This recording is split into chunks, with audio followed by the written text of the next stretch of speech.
ગઈકાલે આપણે અમેરિકાની વાત કરી હતી કે અમેરિકામાંથી લગભગ 1 લાખ જેટલા ભારતીયોને ડિપોર્ટ કરવામાં આવશે। હવે આને લઈને કેનેડામાં જેટલા પણ વિદેશી વિદ્યાર્થીઓ રહી રહ્યા છે તે લોકોમાં પણ કદાચ ટેન્શન આવ્યું છે કે શું તે લોકોને પણ ડિપોર્ટ થવું પડશે કે કેમ। આ બધાની વચ્ચે આજે આપણે તેના વિશે વાત કરીએ। નમસ્કાર, હું હંસિની અને તમે જોઈ રહ્યા છો નિર્ભય ન્યૂઝ। ગઈકાલે આપણે અમેરિકાની વાત કરી હતી કે અમેરિકામાંથી ઘણા બધા એવા લોકો છે જે લોકોને ડિપોર્ટ કરવામાં આવવાના છે અને આને જ લઈને આપણે અનેક એવી માહિતી મેળવી હતી। એટલું જ નહીં, રિપોર્ટ પ્રમાણે તે લોકોને ક્યારે ડિપોર્ટ કરવામાં આવશે તેને લઈને પણ વાતચીત કરી હતી। હવે સવાલ અહીંયા એક એ જ થાય છે કે અત્યાર સુધી કેનેડાના અનેક એવા વિઝાને લઈને નિયમો હોય કે પછી વર્ક પરમિટને લઈને નિયમો હોય તે બદલાયા છે। હવે આ બધાની વચ્ચે શું કેનેડામાંથી પણ લોકોને રિપોર્ટ કરવામાં આવશે કે કેમ તે સવાલ દરેક લોકોના મનમાં હતો જ અને હવે આજે આ જ સવાલને લઈને આપણે વાતચીત કરીશું। જો વાત કરવામાં આવે કેનેડાની તો કેનેડાના વિઝાના નિયમો હોય કે પછી અનેક એવા વર્ક પરમિટના નિયમો હોય તે બદલાયા છે। જો વાત કરવામાં આવે સૌથી પહેલા વિઝાના નિયમની તો વિઝાના અનેક એવા અત્યાર સુધીના નિયમો છે। કોઈ પણ વિઝા હોય, સ્ટુડન્ટ વિઝા હોય અથવા તો પછી બીજા કોઈ વિઝા હોય તેને લઈને અનેક એવા નિયમો છે જે બદલાયા છે। પરંતુ જો હવે વાત કરવામાં આવે વર્ક પરમિટની તો વર્ક પરમિટના પણ અનેક એવા નિયમો છે તે અત્યાર સુધી બદલાતા આવ્યા છે અને હમણાં જ આપણે થોડાક સમય પહેલા જ વાત કરી હતી કે બીજા પણ વર્ક પરમિટના એવા અનેક નિયમો છે જેનાથી કેનેડામાં લોકો કામ કરતા થાય છે તે નિયમોમાં પણ હવે કદાચ ફેરફાર આવી શકે છે। તે બાદ જો વાત કરવામાં આવે હવે કેનેડાના ડિપોર્શનની, કેનેડામાં ડિપોર્ટ તો થવાનું જ છે। આના માટે થઈને ટ્રુડો દ્વારા અનેક એવી જાણકારી પણ આપવામાં આવી હતી। તેમના દ્વારા એવું પણ કહેવામાં આવતું હતું કે ડિપોર્શનને લાગુ કરવામાં આવશે, ઇમિગ્રેશનને લાગુ કરવામાં આવશે। પરંતુ હવે આ બધાની વચ્ચે સવાલ એક એ જ હતો કે કેનેડામાં ક્યારે ડિપોર્શન લાગુ પડવામાં આવશે।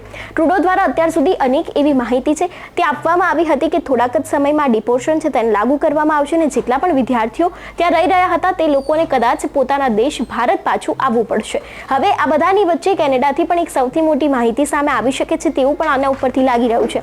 જે પ્રમાણે આપણે ગઈકાલે અમેરિકાની વાત કરી હતી કે અમેરિકામાં અત્યારે હાલ ડિપોર્શન લાગુ કરવામાં આવશે અને લગભગ 1 લાખ જેટલા લોકો ઉપર આ ડિપોર્શનનું જોખમ છે તે આવવાનું છે અને હવે કેનેડાથી પણ લગભગ આવા સમાચાર સામે આવી શકે છે તેવા અનેક એવા રિપોર્ટ છે જે અત્યારે હાલ સામે આવ્યા છે।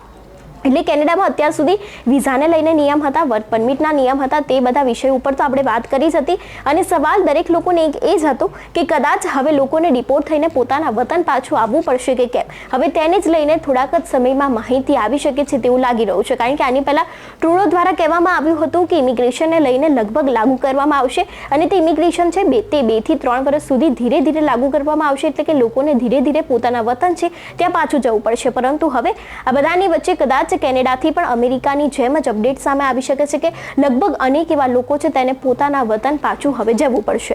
દરેક લોકોના મનમાં જે કેનેડાને લઈને સવાલ હતો અને કેનેડા જતા જેટલા પણ વિદ્યાર્થીઓ હતા તે લોકો વિઝાના નિયમ હોય કે પછી વર્ક પરમિટના નિયમ હોય તેને લઈને અનેક વખત વિચારતા હતા, ડિપોર્શનને લઈને પણ અનેક વખત વિચારતા હતા। પરંતુ હવે આ બધાની વચ્ચે એક સૌથી મોટી અપડેટ સામે આવી શકે છે જે વિઝાને લઈને પણ હોઈ શકે છે, વર્ક પરમિટને લઈને પણ હોઈ શકે છે અથવા તો પછી ડિપોર્શનને પણ લઈને હોઈ શકે છે। એટલે અત્યારે હાલ જેટલા પણ વિદ્યાર્થીઓ કેનેડા છે, ગુજરાતી વિદ્યાર્થીઓ, ભારતીય વિદ્યાર્થીઓ, તે દરેક લોકો ઉપર અત્યારે હાલ એક ડિપોર્શનનો ખતરો છે તે હંમેશાની જેમ ટોળાતો રહ્યો છે અને આગામી સમયમાં પણ ટોળાતો રહેવાનો છે તેવું પણ અહીંયા લાગી રહ્યું છે।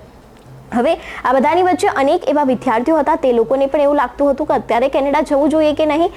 અત્યાર સુધી આપણે જેટલા પણ એક્સપર્ટ સાથે વાત કરી હતી તે લોકોએ એમ પણ કહ્યું હતું કે કેનેડા જવામાં અત્યારે થોડુંક પોઝ રાખવું ખૂબ જરૂરી છે કારણ કે ડિપોર્શનની કામગીરી હોય, ઇમિગ્રેશનની કામગીરી હોય, વિઝાને લઈને કોઈ નિયમ હોય અથવા તો પછી વર્ક પરમિટના નિયમ હોય, અનેક વખત આ નિયમો છે તે બદલાતા રહેતા હોય છે। એટલે કદાચ અત્યારે હાલ કેનેડા જવું અયોગ્ય પણ સાબિત થઈ શકે છે। ત્યારે તમારું શું માનવું છે આ વિષયને લઈને અમને કમેન્ટ કરીને ચોક્કસથી જણાવજો।